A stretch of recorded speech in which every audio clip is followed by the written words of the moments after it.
After the fall of the Soviet Union and the end of the Cold War, many people thought that Marxism had been defeated politically as well as intellectually. But few people realized that as traditional communism became increasingly discredited, Marxism in fact metastasized from an economic doctrine into a cultural one.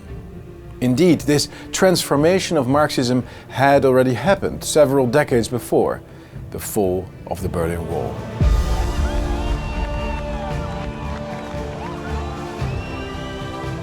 As Western countries have remained capitalist in name, most people do not associate our present times and politics with communist ideas.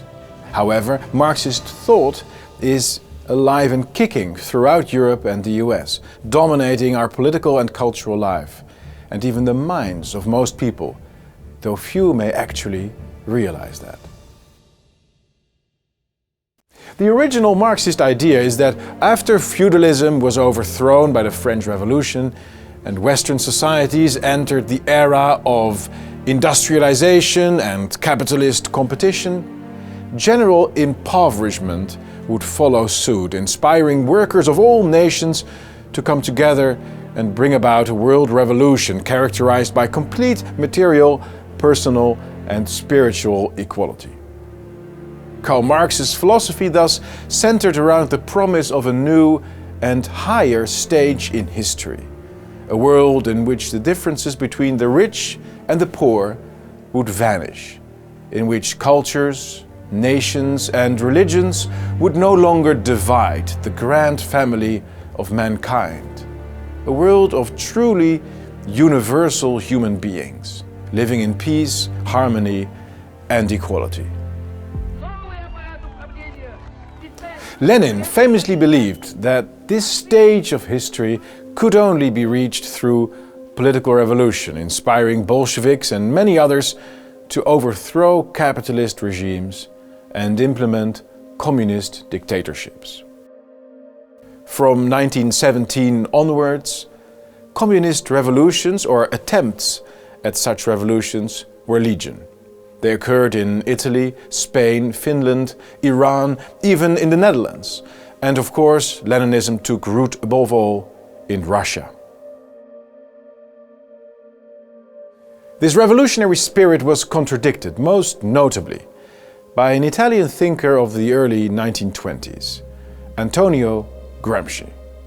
Gramsci was a radical communist as well, but he believed that communist revolutions could never be successful if people still identified with the institutions of bourgeois society, family, nation, religion, and so on. He claimed that Marx's end state of radical equality could materialize only if people were first emancipated from all such communal loyalties. He argued that people could not be world citizens if they also felt French or Italian, that they would not be able to transcend social class if they were also proud members of a particular family, and that they would not truly believe in a terrestrial utopia if God still loomed large in their hearts. In its tendency to exaggerate or even caricaturize these bourgeois values that the Marxists try to undermine, values such as the nation, family and religion, Gramsci saw fascism, which developed in roughly the same period, the 1920s and 1930s, as in fact a kind of defense mechanism of traditional society against communist attempts at revolution.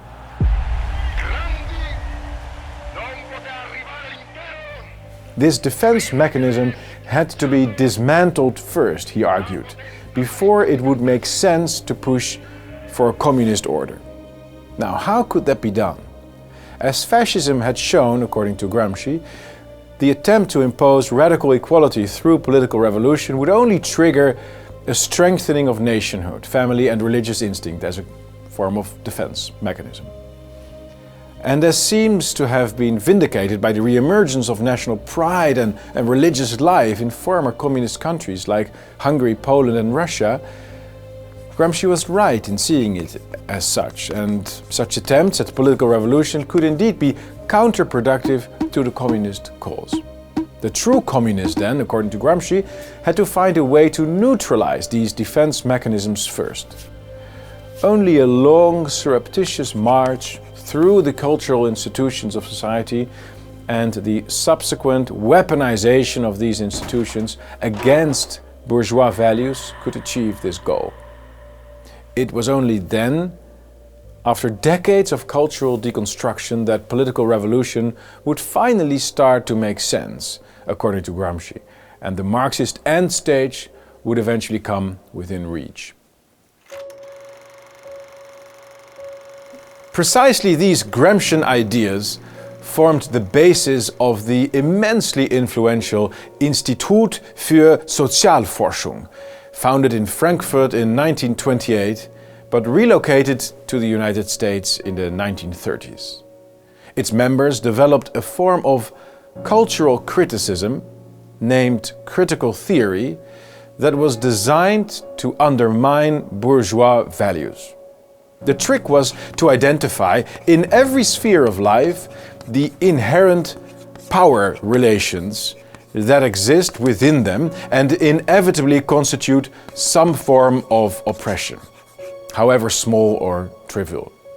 The point was to discredit the institution or the hierarchy responsible for it. Schools, teachers, national politics, national history, sexual relations, the clergy, authorities in general, conventional clothing, and so on. The constant suggestion being that we would be better off without them. And this simple intellectual routine is what came to be called cultural Marxism, the structural undermining of bourgeois society by discrediting it with endless accounts of its supposed oppressiveness, and by presenting at the same time egalitarian or anarchist alternatives to its allegedly hierarchical structures. Sexual liberation, pantheist spirituality, atonal music, modern architecture, mass immigration, hagiographic non-Western anthropology, and so on. So Gramsci believed that social structures had to be dissolved for the Marxist revolution to succeed. But apart from calling for this deconstruction of bourgeois society, the critical theorists of the Frankfurt School also accepted Gramsci's analysis that fascism was essentially society's defense mechanism against Marxist or communist revolution. Therefore, anyone resisting critical theory was, to some extent, in their view, a fascist. This is what we now basically call political correctness, and it is essentially a slippery slope argument. If you defend national identity, you are denounced a nationalist, which then is not so far away from National Socialism and so on. If you defend the traditional family, you are essentially seen as a sexist, which then is only 1 or 2 steps away from Mussolini and so on. Anyone defending bourgeois values in public discourse must be familiar with this intellectual reflex, from defending bourgeois values to being denounced as a fascist.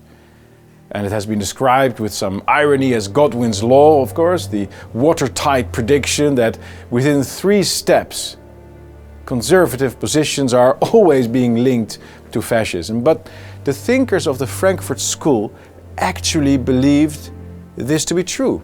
They genuinely thought that resisting the deconstruction of bourgeois values was only a few steps away from fascism, and that such bourgeois values were, in fact, inherently unjust, oppressive, and backwards.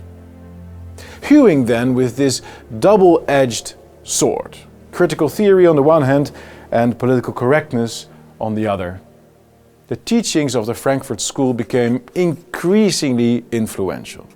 By means of their long march through the institutions, cultural Marxists have come to dominate both the cultural and the political agenda of the West today. Its protagonists shaped the entire generation of the 60s, which has in turn reshaped the very structure of our societies. Bourgeois values have consistently been undermined in nearly every field of life. We've seen a push across the board for mass immigration, multiculturalism, the discrediting of Christianity, the siphoning away of sovereignty, the ridiculization of our historical heroes, the weakening of family structures, and so on. We've witnessed the rise of revisionist history courses that teach children how our past is supposedly abundant with violence and hatred, while completely ignoring our moments of greatness.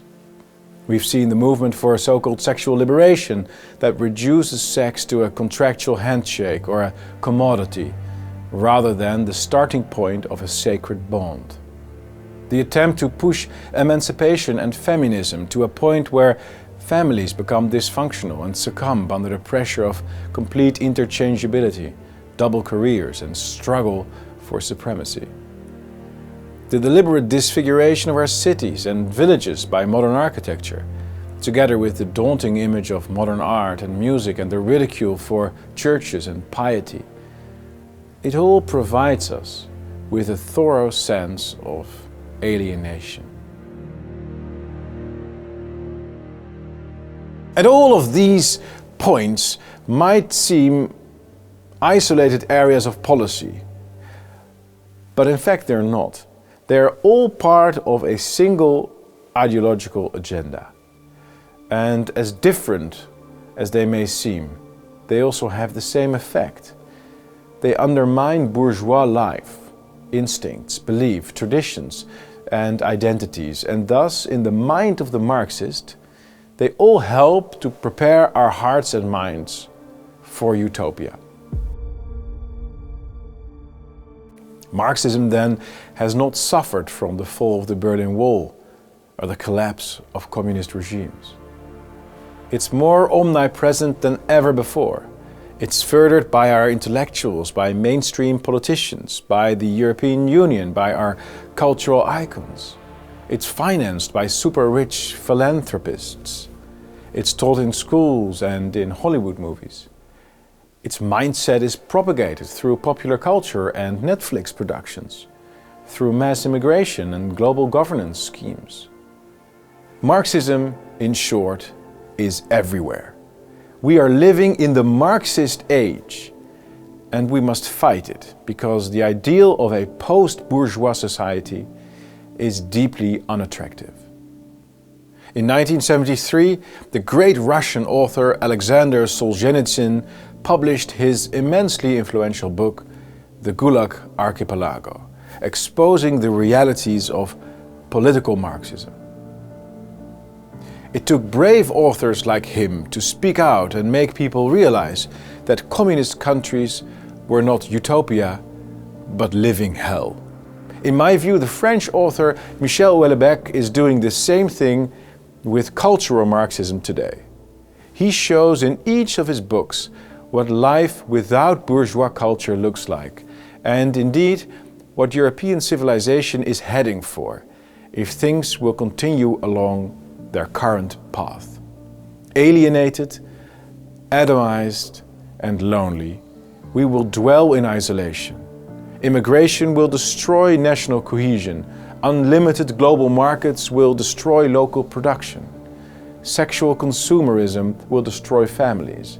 And without religious bonds, consolatory architecture, and serious art, a total meaninglessness awaits us that will push us to the point of suicide, both at the individual level and at the level of our civilization as a whole. Marx's prophecy of a world revolution and radical economic equality turned out to be unsustainable.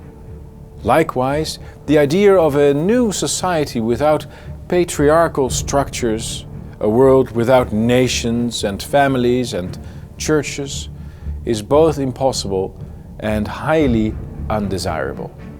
Increasingly, our societies are becoming unhappier, uglier, more crime-ridden, lonelier, poorer, grayer, and sadder. We have come to the point where we need to realize that the Marxist worldview itself is flawed. We're not going to experience the end of history. No one is. We're not going to see mankind growing together as one, and there is no final stage in history. Marxism is a fantasy. It's an unrealistic fantasy. It did not work in the economic sense, and fortunately it was beaten. But it doesn't work in the cultural sense either, and it's time we defeat it there